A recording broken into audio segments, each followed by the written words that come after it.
gotta go. Hey, where are you going? What are you hiding, Peter?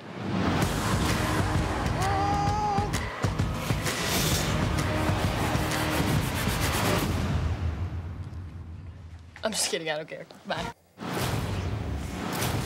Peter Parker has himself tangled in quite the web. There is a new Spider-Man swinging into town. No, not Andrew Garfield or Tobey Maguire.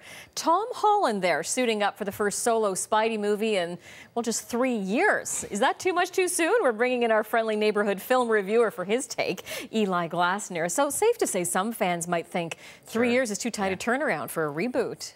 I thought that myself, Jennifer, and then I saw this, and I am a convert now because this has a fresh take on a familiar character, in many ways bringing him back to his roots. And I want to show you how that begins from the very first frame. In fact, the musical score. So I'm going to show you what inspired the music and then the orchestral interpretation.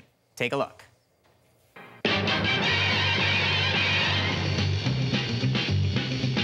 Spider-Man, Spider-Man, does whatever a spider can, spins a web.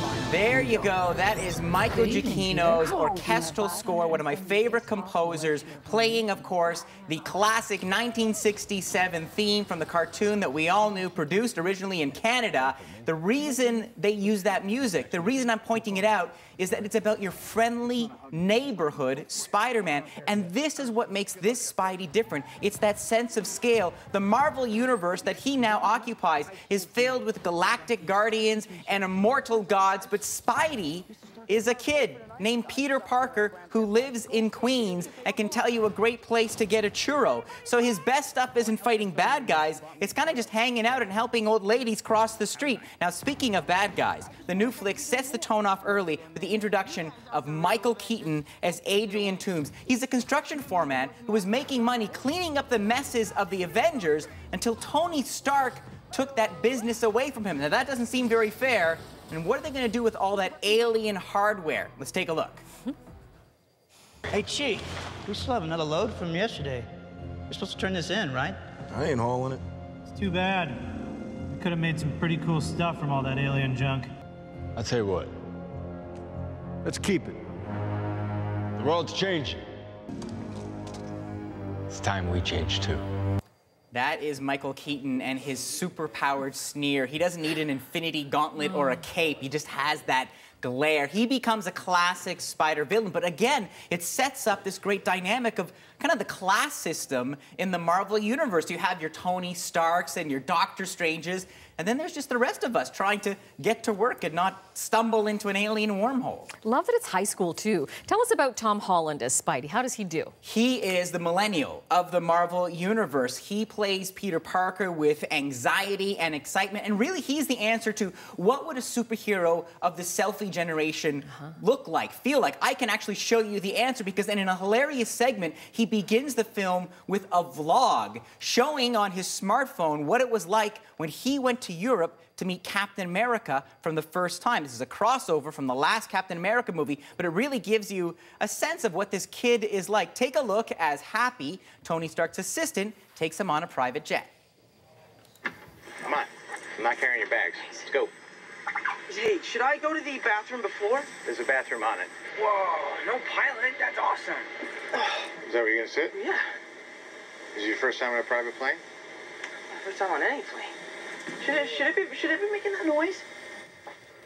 So, I mean, this is a kid who, yeah, he has powers, but he's still kind of in awe. He's definitely not worldly. He grew up scraping by, trying to kind of just get the job done. And the good news is, with now 5 Spider films, no origin story. Thank you very much. Nothing about Uncle Ben. Really, it's about how this Spider-Man fits in the larger world. He wants to be up in the heavens flying around with Thor and Iron Man and all the rest. And Iron Man saying, look, just keep it small. You know, save the little people, help the old ladies cross the street. But he's a teen, and so that means not just power and responsibility, ego. He has something to prove, and that's where things get messy. Looks like we have a good sense of his life when he's not swinging from the rooftops, too. The best part of this film, to be honest, the only part where I actually got a little bored was the superhero action, because the high school antics are so good. This is almost like what if Ferris Bueller was Spider-Man? It has that John Hughesian vibe. There's a great idea of what this awkward kid who has these amazing abilities, but just still doesn't quite fit in. He's crushing on Liz. There's Zendaya as this resident smartass, Michelle, who feels like a direct descendant of the Breakfast Club's Allison. There's great moments of awkwardness and high school hilarity, and especially Ned, Spider-Man's buddy, his pal, who actually, well, discovered Peter Parker's secret identity because he was there, ready to build the Lego Death Star, kid after my own heart, when Peter showed up on the ceiling. Take a look. You're the Spider-Man from YouTube. I'm not. You were on the ceiling. I wasn't. Ned, what are you doing in my room? May let me in. You said we're gonna finish a Death Star. She doesn't know. Nobody knows. Well, I mean, Mr. Stark knows because he made my suit, but that's it. Well, Tony Stark made you that. Are you an Avenger? Yeah, basically. That is Jacob Batalon as Ned. He is hilarious. This is the Spider-Man that we want and we deserve. 4.5 stars out of 5. Sit all the way through the end credits.